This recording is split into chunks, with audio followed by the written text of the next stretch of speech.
the jerk. Most important part is starting in position from where you have the strength to push the bar up. That means point the knees slightly out, the butt slightly back, arch the back, and stretch everything up. Diaphragm raised as much as you can, as it can be. Shoulders raised, and as the knees finish, as the legs straighten, the shoulders need to go up at the same time. So, you have to have this punch with both the legs and the shoulders at the same time. The toes are going to go up automatically. Push them up. So, as soon as the bar goes up here, you're going to use the height that you have from your feet to go into the split. At the same time, as you're going into the split, the arms push the bar into this strong position where the shoulders are raised. If you catch the bar with your shoulders lower over here, then all the pressure is on the joints. And if you feel any pain anywhere, something's going to start bending. If the shoulders are up, then you're building the traps with every time you jerk. So, start here, make sure the knees are out, butt's back, push everything up, stop the bar as high as you can. Foot position for the split jerk.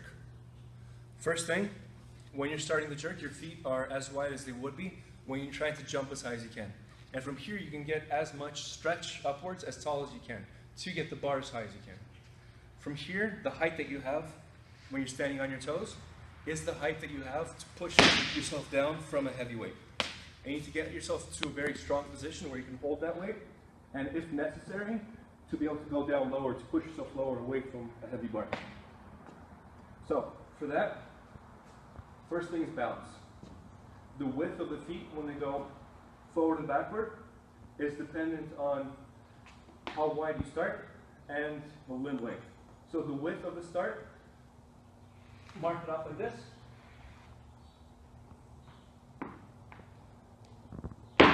When you split, they need to be at least as wide as those lines.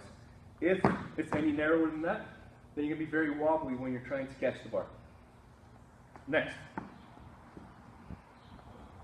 When you're in the split, the front shin has to be perpendicular to the ground.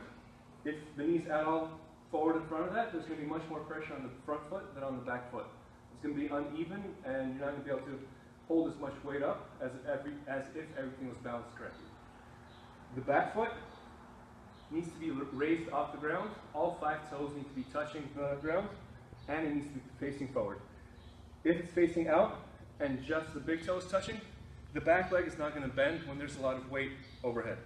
You're just going to feel a big shot going through here, and the bar is going to go forward. If you can get all 5 toes touching the ground, then you can push yourself down because the back knee is going to bend.